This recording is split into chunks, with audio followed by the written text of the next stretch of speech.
Alors que nous approchons de la fin de 2024, la question annuelle se pose, le nombre de pays l'année prochaine sera-t-il le même que cette année? Dans le monde entier, il existe divers mouvements d'indépendance qui tentent d'atteindre l'indépendance et cela se produit principalement en Europe, en Afrique, un peu en Asie et pas tellement en Amérique. Dans cette vidéo, nous allons nous concentrer sur 4 mouvements particuliers dans 4 régions particulières qui, je pense, ont une assez grande chance, ou du moins une chance raisonnable d'atteindre potentiellement l'indépendance dans un avenir proche, qui sait peut-être l'année prochaine, de vous y inscrire aussi. Il est toujours peu probable que de nouveaux pays émergent, et même ceux dont je vais parler sont plutôt improbables. Je sais que cela contredit un peu ce que je viens de dire, mais ce sont 4 exemples de régions qui pourraient se qualifier de leur propre pays si la possibilité d'être indépendant se présentait parce qu'ils ont leur propre identité, leur propre culture, leurs propres moyens d'autosuffisance, l'un ou l'autre, entre autres choses. Alors, regardons-les et découvrons pourquoi c'est le cas. Il y a une longue liste que nous pourrions choisir pour cette vidéo, mais j'ai choisi ces 4-là. Il s'agit de Rojava dans le nord de la Syrie, de Tigray dans le nord de l'Éthiopie, du nord du Yémen au Yémen, et aussi de la Papouasie occidentale, qui est maintenant dans sa moitié occidentale une partie de l'Indonésie. Commençons par Tigray, qui arbore ce superbe drapeau d'un champ rouge avec un triangle jaune à gauche et une étoile jaune inclinée à sa droite. J'espère que tout le monde va bien là-bas. Bien que ce soit le drapeau de la région, pas nécessairement du mouvement sécessionniste, mais peut-être que si la région devenait son propre pays, il garderait le drapeau. La région de Tigray, située dans le nord de l'Éthiopie, a une importance historique et culturelle significative. Elle borde l'Érythrée au nord et le Soudan à l'ouest. Elle abrite une population qui parle majoritairement le tigrinya et s'identifie à un héritage distinct du reste de l'Éthiopie. L'histoire riche de la région comprend les anciens royaumes chrétiens d'Afrique et des repères archéologiques comme Aksum, qui est considéré par certains comme le point où l'Arche de l'Alliance est conservée. Les racines du mouvement d'indépendance du Tigray remontent à plusieurs décennies et sont influencées par des aspects historiques et sociaux. Le Front de libération du peuple du Tigray est apparu dans les années 70 pendant le conflit civil en Éthiopie en tant que groupe de libération s'opposant au régime autoritaire. Ils ne cherchaient initialement que l'autonomie pour le Tigray et prônaient des changements plus larges au sein de l'Éthiopie. Après la chute du régime en 1991, ils sont devenus une faction politique importante en Éthiopie et ont même fait partie du gouvernement de coalition. Cependant, avec le temps, leur influence politique a quelque peu disparu et en 2018, ils ont été complètement mis de côté par le nouveau gouvernement. L'aspiration à l'indépendance au Tigray est motivée par un mélange d'identité culturelle, de marginalisation politique et de l'impact des conflits récents qui se sont intensifiés avec la mise à l'écart qu'ils ont subie depuis 2018. Et parce que les Tigraïens se sont toujours considérés comme leur propre peuple, avec leur propre histoire, tradition culturelle, langue, tout cela est devenu exacerbé et le souhait d'indépendance est en quelque sorte revenu lorsqu'ils ont perdu leur influence politique en Éthiopie. Les tensions ont atteint un pic avec le déclenchement de la guerre du Tigray en 2020 qui a encore alimenté l'appel à l'indépendance, car de nombreux Tigrayens ont blâmé le gouvernement éthiopien. Actuellement, le conflit semble avoir cessé, mais le soutien à l'indépendance par les Tigrayens reste toujours. L'Éthiopie essaierait, bien sûr, de l'arrêter à nouveau s'ils essayaient, et même l'Érythrée voisine mettrait probablement la main dans le conflit.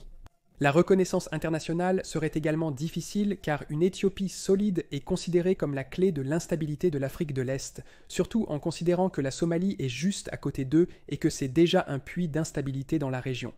Bien que la sécession réussie et l'indépendance de facto du Somaliland puissent servir d'inspiration et de bon exemple pour le Tigray à suivre. Passons maintenant à un autre pays potentiel, le Rojava. Et je ne suis pas sûr de prononcer correctement le nom, cela ressemble à un nom espagnol même si c'est en Syrie. Leur drapeau affiché varie, parfois c'est un tricolore horizontal de jaune, rouge et vert, parfois un champ jaune avec le symbole local au centre affichant un soleil kurde. Rojava est officiellement connu sous le nom de Administration autonome du nord et de l'est de la Syrie et c'est une région autonome de facto en Syrie aujourd'hui. La région est apparue comme une entité autonome significative pendant le conflit syrien, profitant du vide de pouvoir qui s'est créé lorsque les forces gouvernementales syriennes se sont retirées en 2012. Son développement est profondément lié au mouvement politique kurde, bien qu'il abrite également divers groupes ethniques, dont les Arabes, les Syriens et les Turkmènes, parmi beaucoup d'autres. Et le mouvement qui appelle à l'indépendance du Rojava est lié au mouvement mondial, ou du moins régional, visant à établir un État souverain kurde dans la région.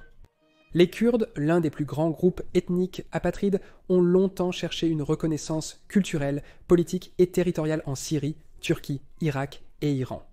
Et alors que les pays environnants sont contre le Kurdistan libre par peur de perdre leur propre territoire, un pays du Rojava qui ne se concentre pas sur l'union de tous les Kurdes mais qui se trouve juste être majoritairement kurde pourrait être un compromis à mi-chemin des deux côtés.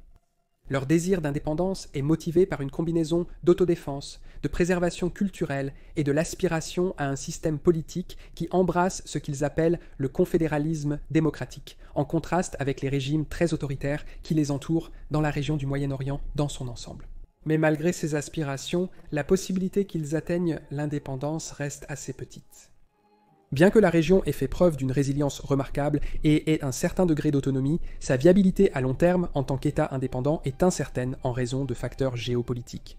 Les acteurs clés du conflit syrien ne seraient pas trop contents, à savoir la Turquie ou même la Russie. Sans parler de la Syrie elle-même, qui a lentement repris le contrôle de son territoire au cours des 10 dernières années. Puis une Papouasie occidentale libre. Flottant un drapeau à rayures horizontales bleues et blanches avec une bande rouge sur le côté gauche sur laquelle repose une étoile blanche à 5 branches. Papouasie libre est un nom qui est donné au mouvement qui cherche à établir l'indépendance pour la partie occidentale de l'île de Papouasie, actuellement sous l'administration de l'Indonésie, et qui est divisée en 6 provinces indonésiennes. Le mouvement se compose de 3 éléments, un groupe disparate d'unités armées, chacune avec un contrôle territorial limité sans commandant unique, plusieurs groupes sur le territoire qui mènent des manifestations et des protestations, et un petit groupe de dirigeants basés à l'étranger qui sensibilisent aux problèmes sur le territoire, tout en cherchant un soutien international pour l'indépendance. Le désir d'autonomie provient de diverses différences qui existent à un niveau local par rapport à l'Indonésie, ainsi qu'une assez grande insatisfaction envers d'abord les Hollandais qui l'ont gouverné d'un point de vue colonial, et maintenant l'Indonésie. Après le départ des Hollandais, en 1963, l'Indonésie et la Papouasie occidentale sont devenues indépendantes. Le processus a été une source majeure de conflits, les Papous affirmant qu'ils ne reflétaient pas la volonté de la majorité et étaient en fait une annexion forcée. De nombreux habitants ont le sentiment que l'Indonésie ne représente pas leurs intérêts et que, malgré la richesse de la région en ressources naturelles comme l'or, le cuivre et le gaz, de nombreux Papous vivent dans la pauvreté et le sous-développement par rapport aux zones plus prospères de l'Indonésie qui, selon eux, bénéficient de ces ressources papouanes. Les efforts du gouvernement indonésien pour réprimer ces mouvements et l'insatisfaction locale ont souvent abouti à des brutalités policières, à la répression et à une tentative de contrôle des mouvements civils et politiques qui n'ont fait qu'attiser un peu plus le désir local d'indépendance.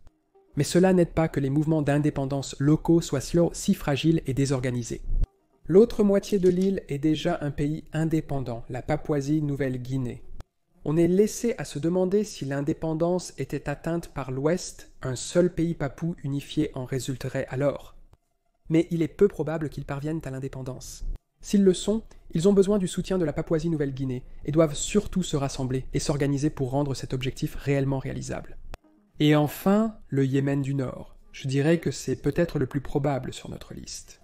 Ils n'ont pas de drapeau national officiel. J'ai utilisé celui-ci dans la vignette, qui montre un champ rouge avec une épée courbée blanche et une étoile. C'était le drapeau du royaume du Yémen de 1918 à 1970 qui occupait en fait ces mêmes frontières exactes et peut être considéré comme un point de départ et une justification de l'existence d'un Yémen du Nord souverain. Historiquement, cette région appartenait au royaume du Yémen. Établi en 1918 suite à la chute de l'Empire ottoman, gouverné par l'Imamat Zaïdi, le royaume a maintenu une forte identité tribale et religieuse centrée autour de l'islam chiite, distincte des régions du sud majoritairement sunnites. Cette division historique, courante dans le monde islamique, a jeté les bases de la division entre le nord et le sud. Le royaume du Yémen a persisté jusqu'en 1962 lorsqu'une révolution l'a transformé en République arabe du Yémen, avec l'unification finale avec le Yémen du Sud, en un seul pays unifié. En 1990, alors que le gouvernement unifié devenait de plus en plus dominé par les sunnites, les habitants du Nord ont commencé à se sentir marginalisés d'un point de vue politique mais aussi économique. Et le mouvement Houthi a émergé pour essayer de faire face militairement au gouvernement central. En 2014, profitant d'un gouvernement central affaibli, ils ont lancé une campagne militaire et capturé des villes clés. Ce mouvement a déclenché un conflit interne au Yémen impliquant diverses factions, y compris le gouvernement yéménite, d'autres sécessionnistes du Sud et des groupes tribaux, tout en attirant des puissances régionales comme l'Arabie saoudite et l'Iran, et cela dure jusqu'à aujourd'hui. La région est de facto indépendante, mais son développement en un véritable pays reconnu par les autres est bloqué par le conflit.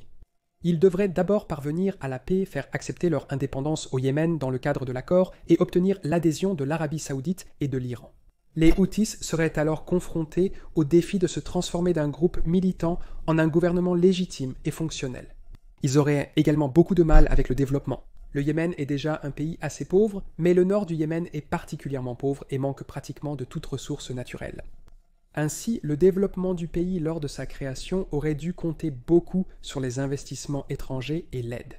Ce sont donc 4 régions et mouvements indépendantistes qui pourraient potentiellement devenir leur propre pays en 2025, ou du moins dans un avenir proche.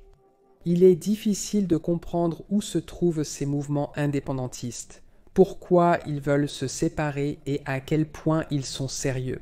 Bien que leur succès soit souvent improbable, ils présentent de bons arguments pour établir leur propre pays en raison de leurs identités et cultures uniques. Dans une deuxième partie, n'hésitez pas à me faire part d'autres régions susceptibles d'atteindre l'indépendance d'ici 2025 et donnez-moi votre avis.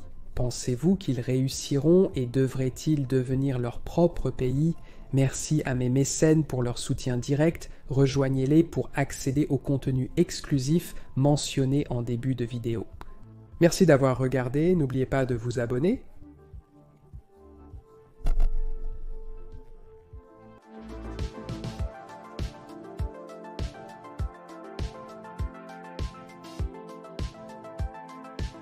Alors, le gagnant du moment aujourd'hui est un officier de police, mais il ne l'est pas. On dirait qu'il va arrêter quelqu'un, mais non, parce que quand vous le retournez, vous êtes juste en train d'arroser ses fleurs. Partout dans le monde, il y a un très gros vol ici.